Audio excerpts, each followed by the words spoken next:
Tengan ustedes un buen día. Aquí estamos nuevamente para desarrollar con ustedes la clase número 3 de la unidad número 1 de biología. Bueno, comenzaremos con las características físicas y químicas de la materia. Definiremos qué es la materia. Bueno, algunos textos nos dicen que es todo lo que ocupa un lugar en el espacio que pueden percibir nuestros sentidos. En realidad, la materia se puede presentar en varias formas. Aquí, en esta diapositiva, podemos ver algunas de las formas que se presenta la materia. Por ejemplo, se puede presentar en forma de sólido, líquido,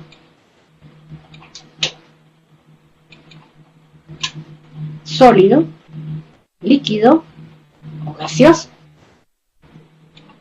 Y tenemos otro estado que puede ser el plasmático.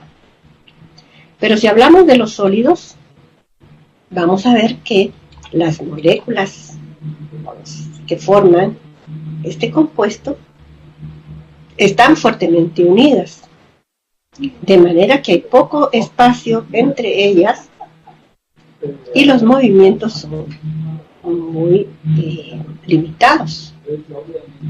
Y también otra característica que podemos definir es que tienen una forma definida. Sin embargo, si vemos los líquidos, va a haber mayor espacio intermoleculares entre las moléculas y van a ocupar, si ocupan un recipiente, van a adoptar la forma de este recipiente, o sea que no tienen forma definida, sino que adoptan la forma del recipiente que los contiene. Y en este caso estamos viendo los gases. Observen, los espacios intermoleculares son aún mayores. Estas moléculas, sus movimientos son amplios e incluso si destapamos este frasco, estas pueden salir y ocupar todo el espacio del medio que los circundante, pero tampoco tienen forma definida. Es decir, en estos tres estados generalmente podemos observar la materia. Tenemos un cuarto estado que últimamente ha sido muy utilizado en la tecnología, el plasma, y muchos de los cuerpos celestes, como es el Sol y los planetas, tienen aún estado plasmático,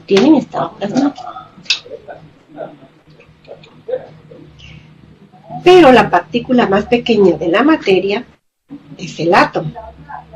Se puede definir como son partículas básicas de los elementos también. O sea, un elemento está formado por varias partículas iguales, o sea, átomos. Y constan de varias partículas subatómicas. Aquí vamos a ver que cada átomo, por ejemplo, en el caso que vemos acá, este es un átomo, la representación de un átomo, tiene varias partículas.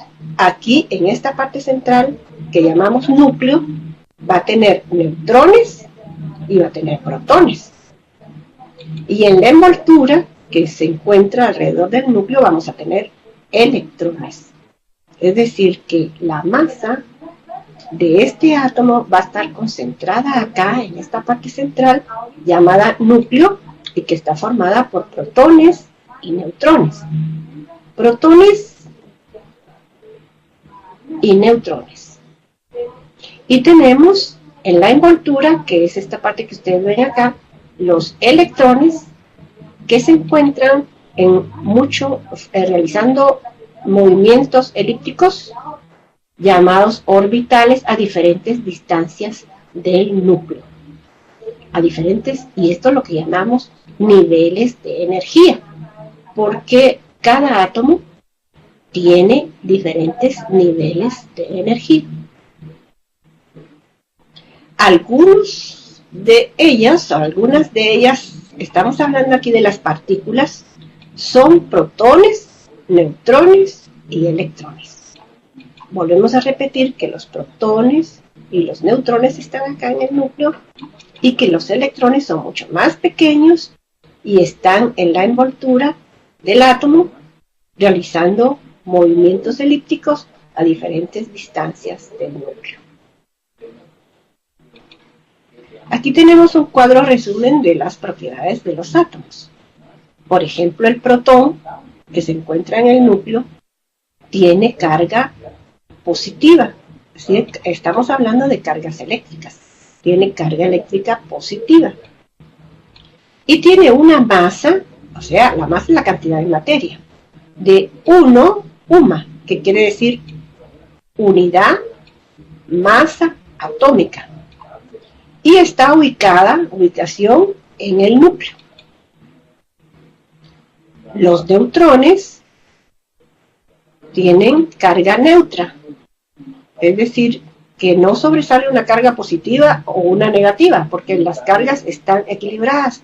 Cuando una partícula tiene iguales cargas positivas y negativas, se dice que su carga es neutra.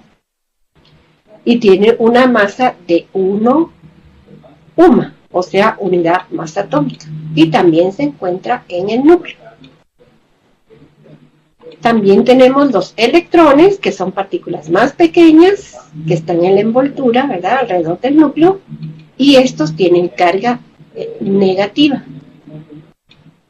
Y la masa, en este caso, es despreciable, o sea, es tan pequeña que no llega a la unidad. Por eso se dice que es despreciable. Y la ubicación se encuentran dando vueltas o sus movimientos alrededor del núcleo. Aquí tenemos los electrones, ¿ven? En su movimiento elíptico. Aquí hay otro electrón con carga negativa, ¿verdad?, dando su movimiento. Y aquí en la parte del núcleo tenemos los protones y los neutrones.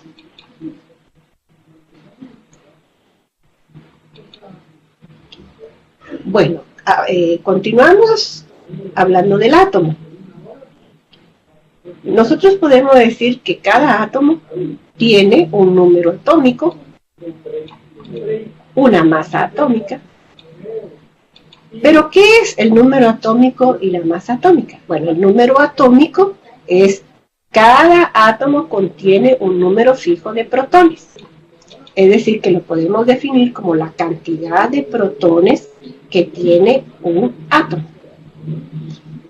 Aquí tenemos un cuadrito donde encontramos el hidrógeno. Este es un ejemplo, ¿verdad? Este es el hidrógeno. Muchos cuadritos como este aparecen en la tabla periódica, donde es la tabla donde están todos los elementos químicos. Y en una esquina de este cuadrante vamos a ver el número 1. Quiere decir que este átomo de hidrógeno va a tener un número atómico igual a 1. Es decir, que va a tener un protón. Porque fíjense que dijimos acá que es el número fijo de protones que tiene cada átomo. Eso quiere decir que el hidrógeno va a tener un protón, que es este que está acá, y ahí lo representamos en la tabla periódica. Su nombre es hidrógeno, y aquí tenemos la masa, su masa.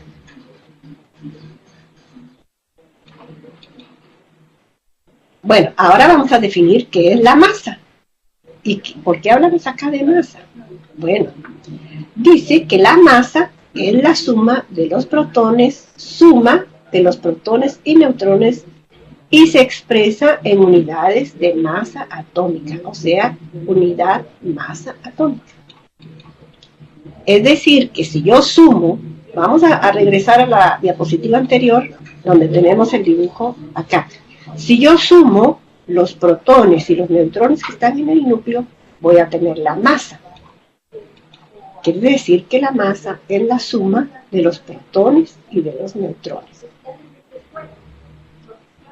Y se explica, puesto que observamos acá que la mayor concentración de la masa, o sea, de la cantidad de materia que hay en este átomo, está concentrada acá en el núcleo. Entonces la masa es la suma de los protones y neutrones. Continuamos con nuestras diapositivas. Aquí tenemos otra característica que tienen algunos átomos, que son los isótopos. Bueno, a veces se nos salen un poquito las reglas, ¿verdad? Aquí tenemos que es masa y decimos que es la cantidad de protones y neutrones y tenemos acá el número atómico. Pero cuando hablamos de isótopos, nos referimos a que hay elementos que pueden cambiar su número de masa. O sea que la masa puede cambiar. El número de átomos, o sea, el número atómico no cambia. Cada elemento es fijo, tiene su número atómico. Y esto no puede cambiar. Pero lo que puede cambiar es la masa atómica. ¿Por qué puede cambiar la masa atómica? Bueno, puede cambiar porque puede tener un número variable de neutrones. Al tener un número variable de neutrones, entonces la masa va a variar. Y estos elementos que tienen diferente masa, se puede decir que son isótopos. ¿Qué son isótopos? Son átomos con diferente número de neutrones y por lo tanto diferente masa. Volvemos otra vez a nuestra figura anterior para observar que aquí hay igual número de protones y neutrones. Los protones son fijos, se tienen que mantener porque es lo que nos indica a qué elemento pertenece. Pero los neutrones, digamos que son estos de color amarillo, estos son los que pueden variar.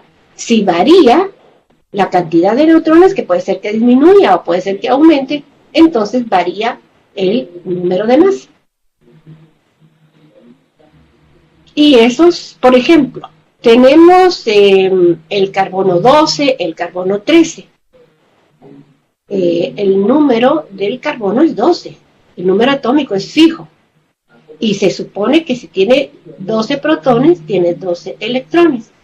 Pero si cambia el número de electrones, de neutrones, podremos decir que el carbono puede decirse que tiene, hay un carbono 13 o un carbono 14. Es decir, que puede cambiar el número de masa.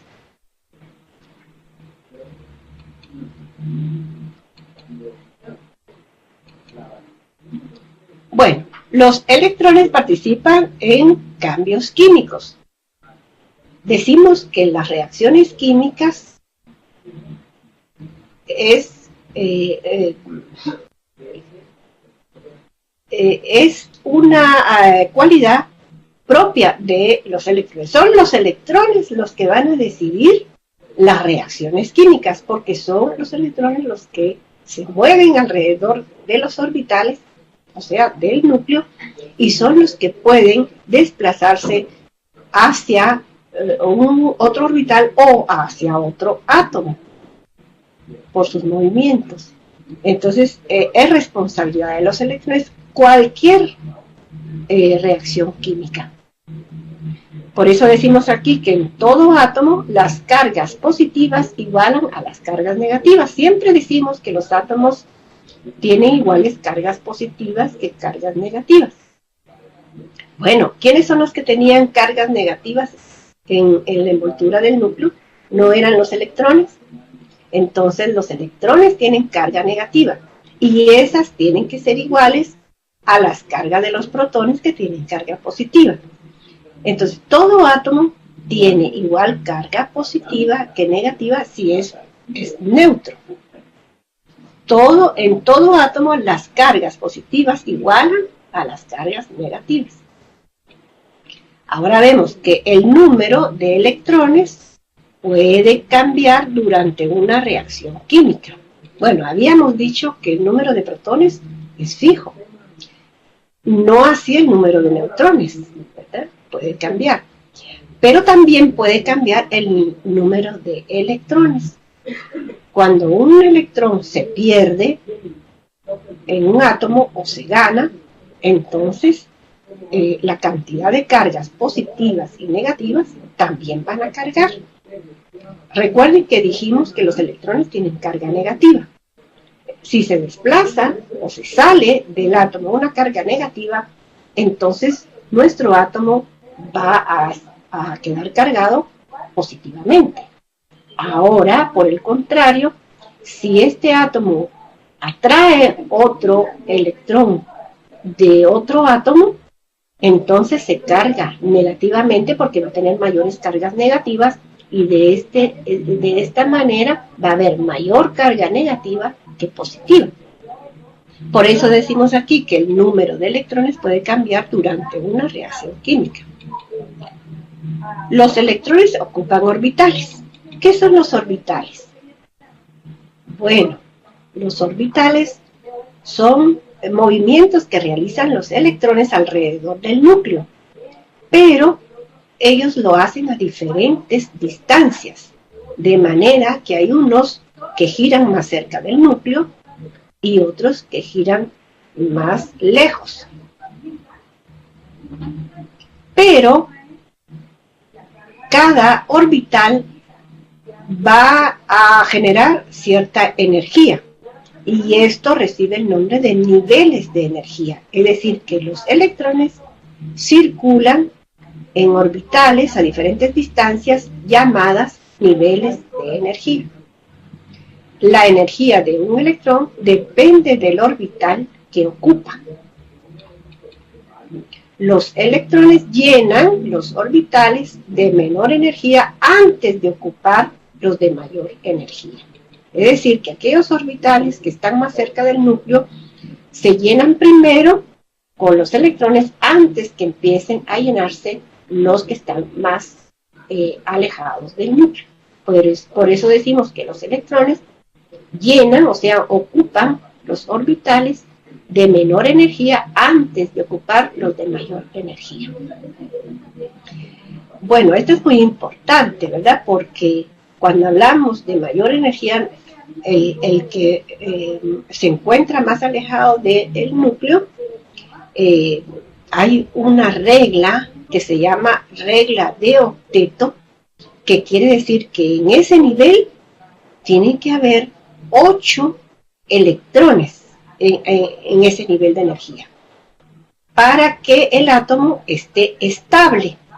Si le falta alguno o le sobra alguno, entonces está la tendencia de cederlo o ganarlo, de manera de sentirse estable igual que los gases nobles.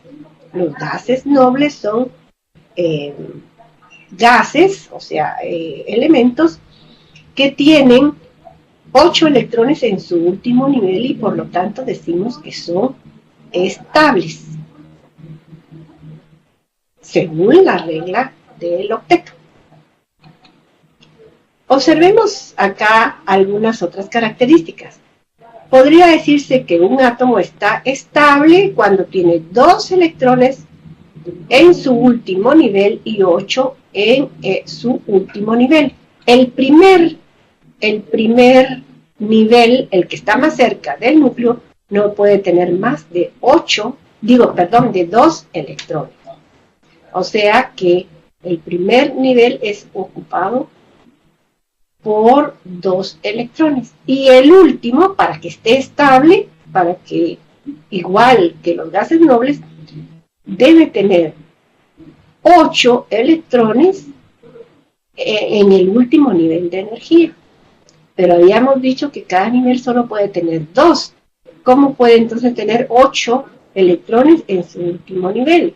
Entonces tiene que haber 4 niveles para que cada par de electrón esté girando a una distancia y esta distancia sea el último nivel de energía. Un átomo se ioniza cuando gana o pierde electrones para lograr su estabilidad.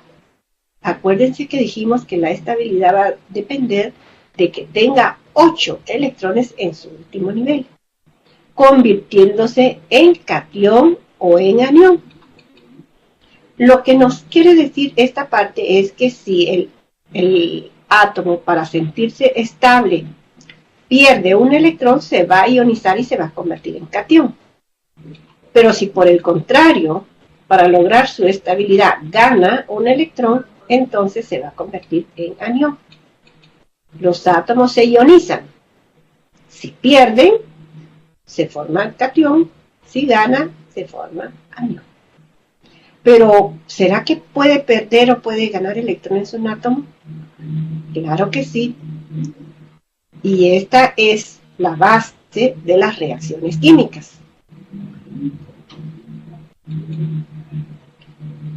Bueno, vamos a ver qué es una molécula y qué es un compuesto. Bueno, moléculas son sustancias que están formadas por dos átomos o más, dos o más átomos. Una molécula de dióxido de carbono, por ejemplo, está formada por carbono y por oxígeno. O una molécula diatómica de oxígeno solamente está formada por dos átomos de oxígeno. Entonces forman una molécula. Pero estas, si se combinan con átomos diferentes, o sea, por ejemplo, en el caso del agua, el oxígeno y el hidrógeno, que se combinan, entonces van a formar un compuesto. Los compuestos están formados por átomos, diferentes, de diferentes elementos que pueden combinarse para formar compuestos o sustancias químicas. Y las propiedades de un compuesto químico pueden ser diferentes de las que corresponden a los elementos que la constituyen. Veamos un ejemplo. El hidrógeno tiene propiedades específicas y el oxígeno también, pero son diferentes. Pero si combinamos el hidrógeno con el oxígeno, vamos a formar agua. Y entonces el agua va a tener propiedades diferentes de las que tenían el oxígeno y el hidrógeno separados. Entonces por eso es que dice que las propiedades de un compuesto nos referimos a la unión del oxígeno y el hidrógeno, puede ser diferente de las que corresponden a los elementos. Los elementos en este caso era el oxígeno y el hidrógeno que la constituyen. Vamos a hablar un poquito de los enlaces químicos. Los enlaces son fuerzas que pueden atraer a diferentes moléculas o también a diferentes átomos. Y existen los enlaces débiles y los enlaces fuertes.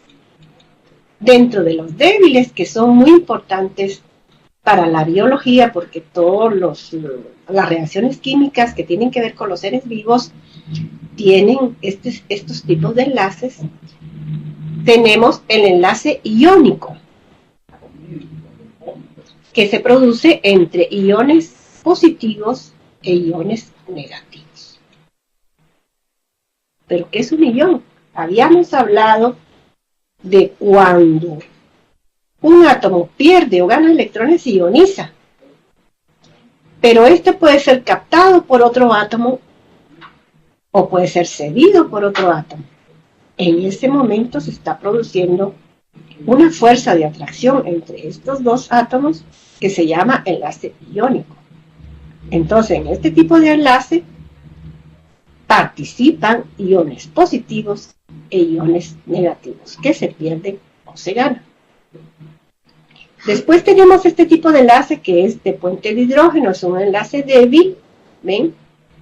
Pero este tipo de enlace es el que se produce, por ejemplo, cuando se unen varias moléculas de agua. Y se produce entre átomos de hidrógeno que participan en un enlace covalente polar y otro átomo que participa en otro enlace covalente polar.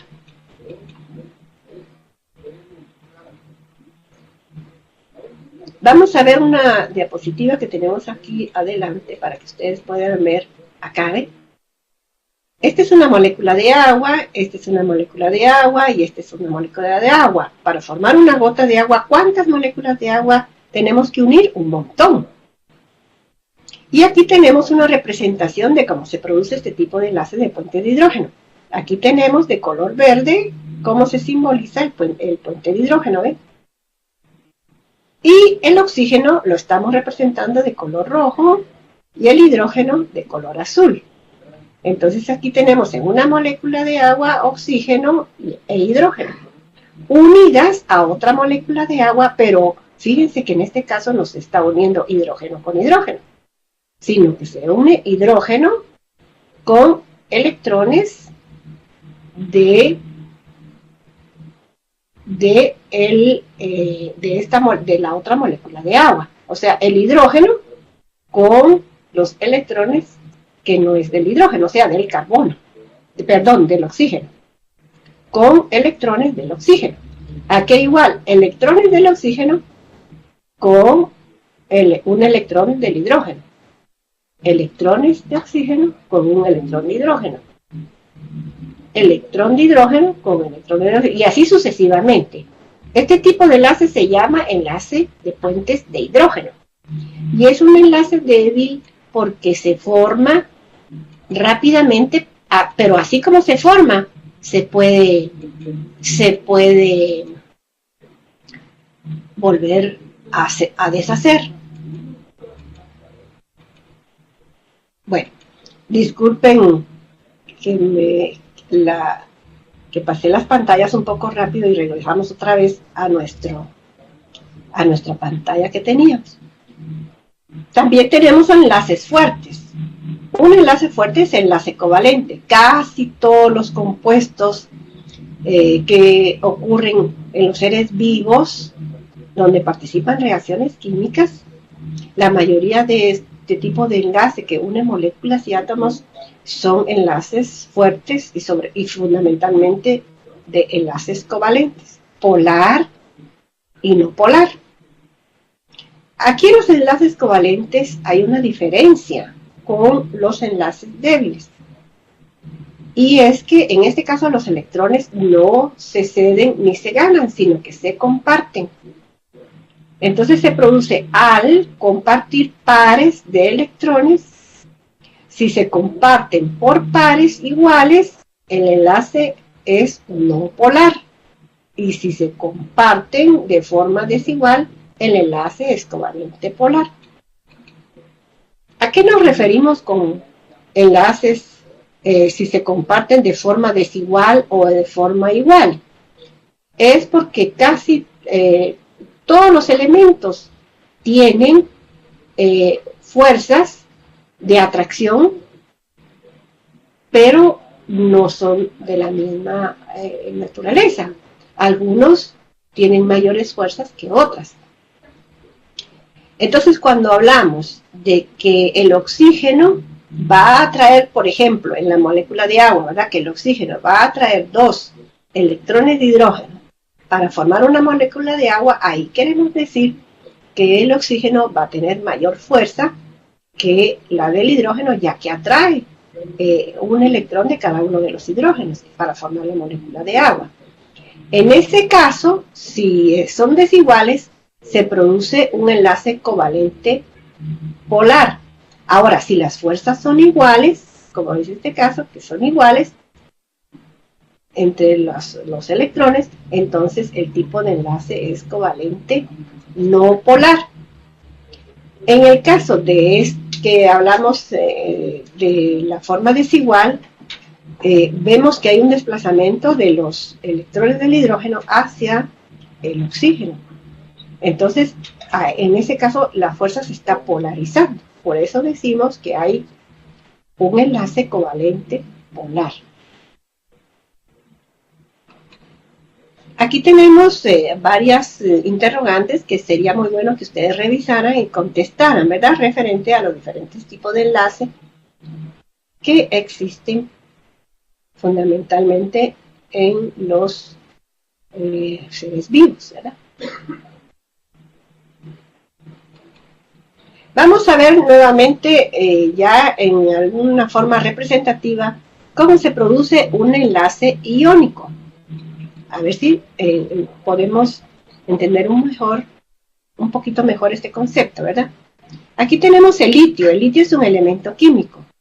Y como ustedes pueden observar acá, en su último nivel tiene un electrón dando vueltas, ¿verdad? En este nivel de energía. Ahora, cercano a él hay otro átomo y este átomo es de flúor. Este es otro elemento. Bueno, aquí es un metal y un no metal. Y en su último nivel tenemos 2 electrones acá, 2 electrones aquí que son 4, 2 electrones aquí que son 6 y un electrón aquí que son 7. En el último nivel, ¿verdad? No contamos este porque este sería el primer nivel, ahí solo pueden haber 2, pero en el último nivel tenemos 7 electrones. ¿Qué significa eso? Que para que este átomo esté estable, necesita ganar un electrón. Entonces lo obtiene acá del litio. Observen, el litio cede un electrón para complementar el octeto. Aquí tenemos ya el resultado final. El litio cedió el electrón, pero cuando cede un electrón, como el electrón tiene carga negativa, entonces este átomo ha quedado cargado positivamente. Por eso aquí tenemos este símbolo más, que quiere decir positivo. Entonces, el litio cedió su electrón y se cargó positivamente. En este caso se formó un catión. Ahora el flúor aceptó el electrón cedido, completando así su octeto 2, 4, 6, 8, pero aumentó aquí una carga negativa, ya que aceptó el electrón de litio. Tiene una carga negativa más. En ese caso, este átomo se cargó negativamente. Por eso aquí tenemos el signo menos, que quiere decir que este átomo se ionizó y se cargó negativamente y por lo tanto se va a llamar anión. Perdón. Aquí tenemos otro ejemplo. Este es el cloro y este es el sodio. Bueno, ustedes saben que la combinación del cloro y el sodio forma la sal común, cloruro de sodio, que es una sal que nosotros ingerimos a veces con los alimentos. Es el mismo caso de este tipo de enlace. La unión de estos dos átomos va a formar una molécula, pero el tipo de enlace es iónico. Observemos acá cómo el cloro cede un electrón, mírenlo aquí, para estabilizar la molécula. El sodio cede un electrón para estabilizar la molécula de cloro, porque el cloro tiene 2, 4, 5 y 7 electrones en el último nivel. Entonces, para estabilizarse y completar el octeto, aceptó un electrón del sodio. De esta manera se estableció un equilibrio, ¿verdad? Pero el sodio es un metal y el cloro es un no metal. Lo que quiere decir que el sodio cedió un electrón y el cloro se estabilizó. Este tipo de enlace se llama enlace iónico. Observemos el enlace covalente. En el enlace covalente nos sucede lo que sucedió en el enlace iónico. Aquí los electrones se comparten. En este caso estamos viendo que este electrón es un electrón compartido, ¿ven? Y va a integrar un orbital en este otro átomo que es un átomo de carbono. O sea, el hidrógeno comparte su electrón con el carbono. De esta manera se produce un enlace covalente. Ahora, el carbono, que tiene diferente fuerza de energía, electroafinidad, va a atraer este átomo y este átomo se va a desplazar más hacia el lado del carbono. Cuando hay un desplazamiento de esta manera se dice que es polar. En este caso tenemos un enlace polar, porque ha habido un desplazamiento de un electrón hacia el sitio, se puede decir, hacia los orbitales de otro átomo, y cuando hay ese desplazamiento se polariza. Ahora, si no se hubiera polarizado, entonces el enlace es covalente no polar. Aquí volvemos otra vez al enlace de puente de hidrógeno. Bueno, vamos a ver qué es un compuesto orgánico y qué es un compuesto inorgánico.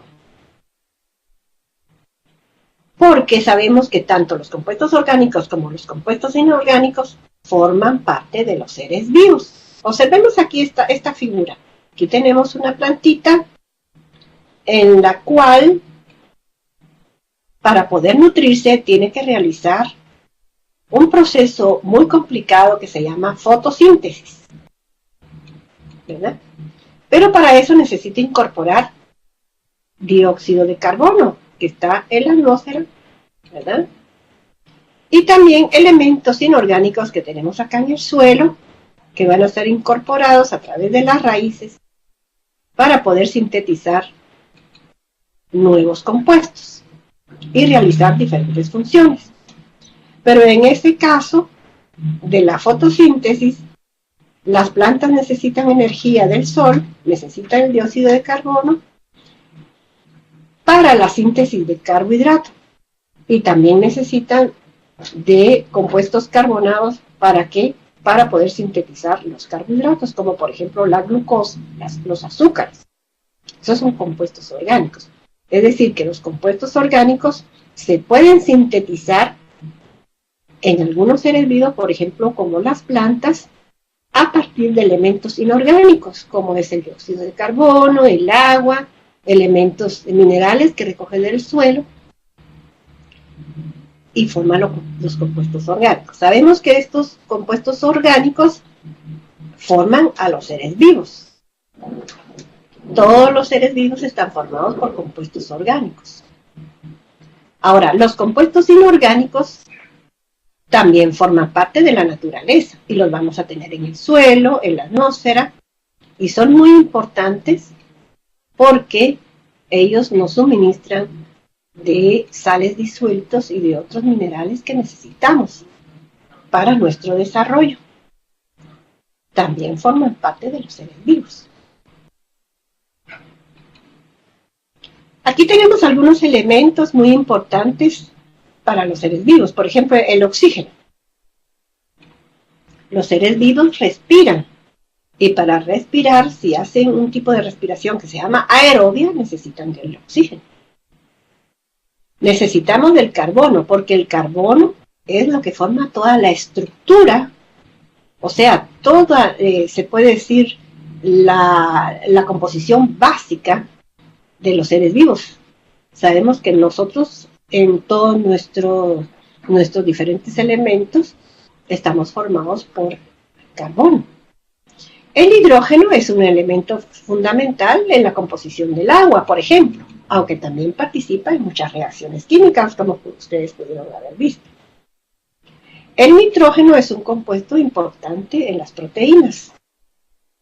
El calcio es un compuesto importante en la composición de los huesos. Nuestros huesos están formados por sal de calcio. El fósforo también es un elemento importante porque nos provee la energía necesaria y también forma parte de diferentes enlaces. El potasio y el sodio son elementos muy importantes porque estos hacen que nosotros podamos incorporar a nuestra célula, ayudan al transporte activo. O sea que podemos incorporar a nivel celular muchas sustancias orgánicas y no orgánicas que necesitamos, pero que no pueden atravesar las paredes de la célula por mecanismos físicos.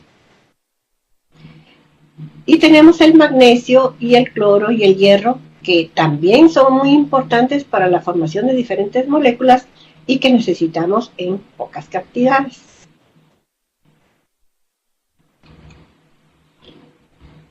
Bueno, esta molécula que vemos acá es una molécula que forma el compuesto orgánico más simple, más sencillo que existe, que es el metano. está formado por una molécula de carbono, aquí, y el carbono tiene la característica que tiene 4 enlaces libres que son ocupadas acá por 4 oxígenos. Cada enlace es ocupado por 4 oxígenos.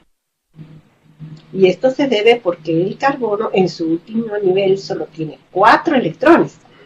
Entonces necesita ocupar estos orbitales con 4 hidrógenos, cada uno va a suministrar un electrón para completar su estabilidad. Bueno, este es el ciclo del carbono. Las plantas necesitan carbono para poder realizar el proceso de fotosíntesis, pero también necesitan otros elementos que están acá, ¿eh? Todos estos elementos. También necesita de la luz, que es la fuente de energía primaria. Y aquí se establece un ciclo de producción de dióxido de carbono cuando algunos seres vivos, animales o plantitas, respiran estos, liberan cantidades de oxígeno necesarios que oxigenan el ambiente. Pero también tenemos algunas producción de monóxido de carbono acá. Estos sí no son elementos útiles, son elementos que pueden perjudicar nuestra atmósfera, pero también son derivados de transformaciones químicas en las fábricas.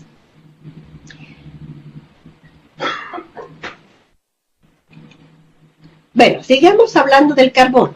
El carbono es nuestro elemento estrella en la formación de los seres vivos, porque es el componente fundamental de la materia viva. O sea, el carbono es el componente fundamental de la materia viva.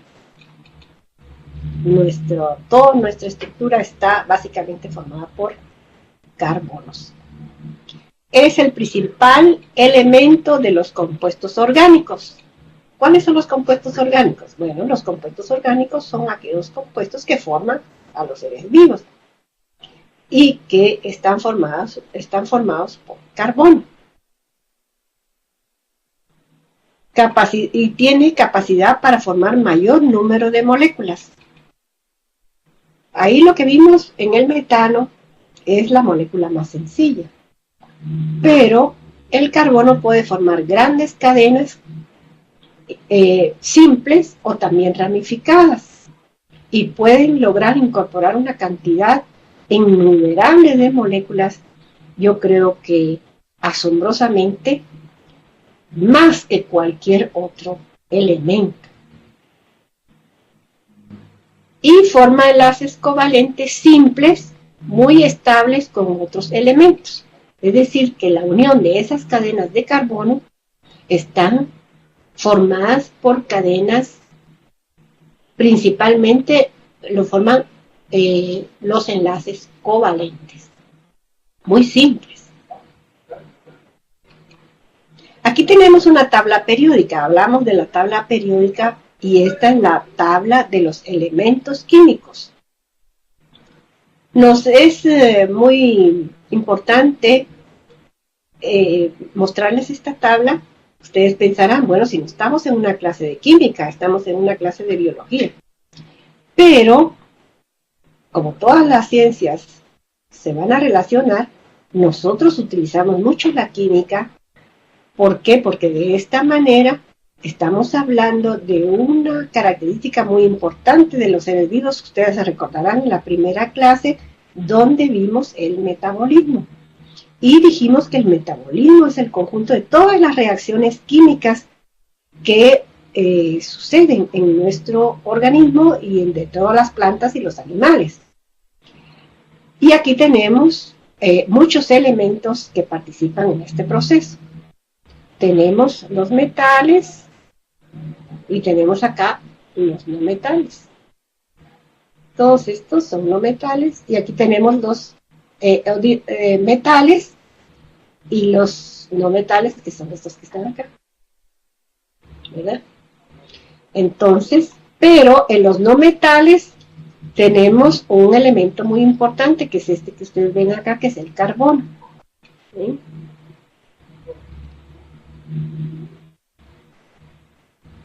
Entonces, este carbono es muy importante porque es el que forma la estructura de los compuestos orgánicos.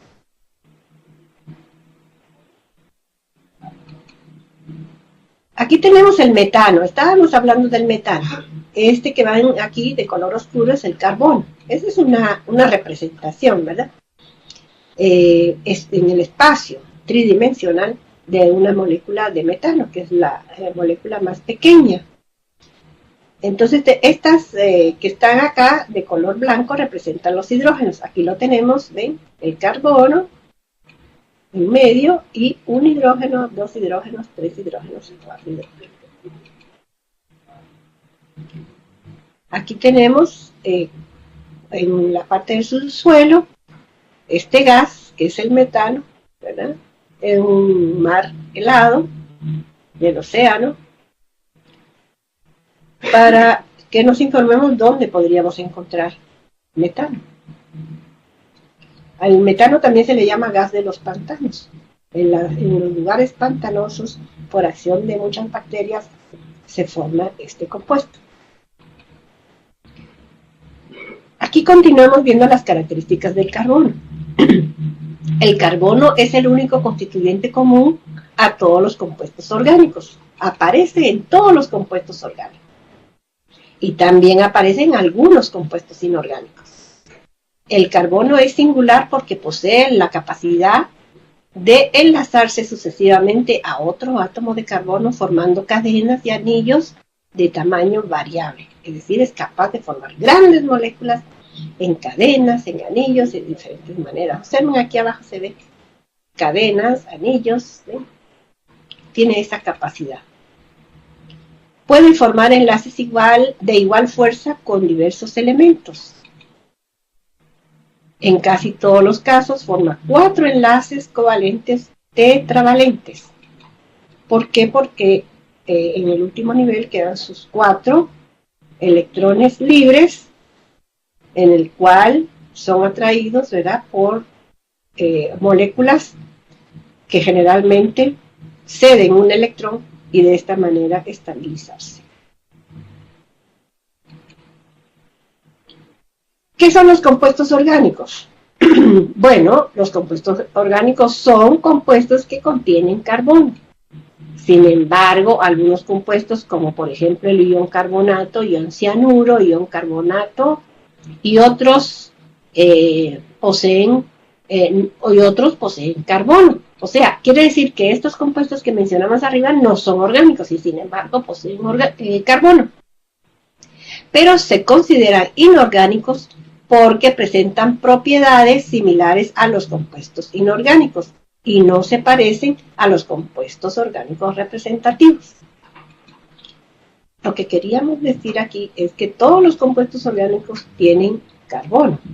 Sin embargo, hay algunos compuestos inorgánicos que también tienen carbono, pero pertenecen a otra clasificación debido a que tienen propiedades, algunos similares a los compuestos, muy similares a los compuestos inorgánicos.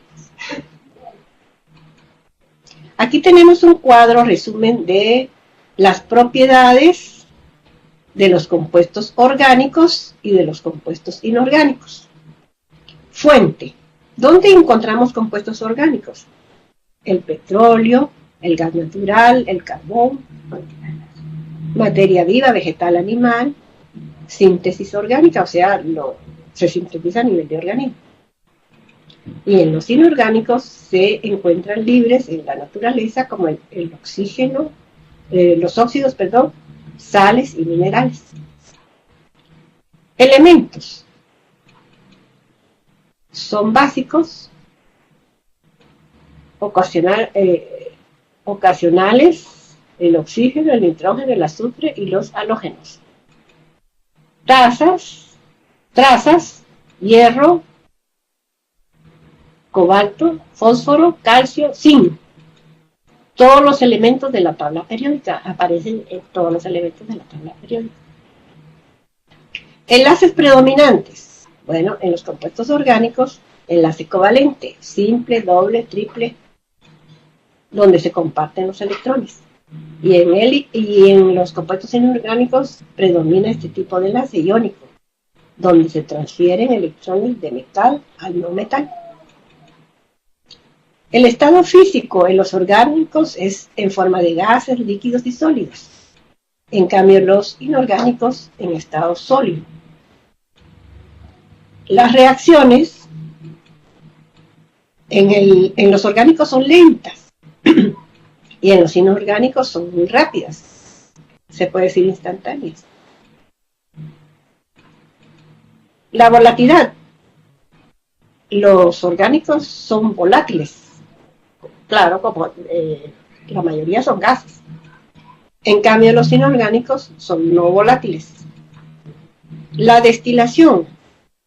En los orgánicos son fácilmente destilables, se puede destilar. En cambio, los inorgánicos no es muy fácil, o sea, difícil destilarles. Puntos de fusión. Los orgánicos tienen bajos puntos de fusión, aproximadamente unos 300 grados centígrados. En cambio, los inorgánicos tienen altos puntos de fusión, o sea, ellos empiezan a ebullir a los 700 grados centígrados. Solubilidad. En agua, los orgánicos no son solubles en agua y los inorgánicos son solubles en agua. En solventes orgánicos, los orgánicos son solubles y los inorgánicos son no solubles. Los puntos de ebullición son bajos en los orgánicos, altos en los inorgánicos. Estabilidad frente al calor, muy poco estables, son combustibles. Por ejemplo, la gasolina. Y los inorgánicos son muy estables y no arden. La velocidad de reacciones a temperatura ambiente es lenta en los orgánicos y en los inorgánicos es rápida. Catalizadores. Los catalizadores son los que aceleran o retardan reacciones químicas. Aquí los catalizadores se utilizan con frecuencia, los orgánicos, y no se utilizan con frecuencia los inorgánicos. Y conductividad en solución, o sea, conducen la electricidad. Los orgánicos no conducen corrientes eléctricas y los inorgánicos conducen la corriente eléctrica. Las fuerzas intermoleculares son débiles en los compuestos orgánicos y altos en los compuestos inorgánicos. Como ustedes pueden ver, hay muchas diferencias, ¿verdad?, entre los compuestos orgánicos y los compuestos inorgánicos. Vamos a ver entonces las características físicas y químicas de la materia.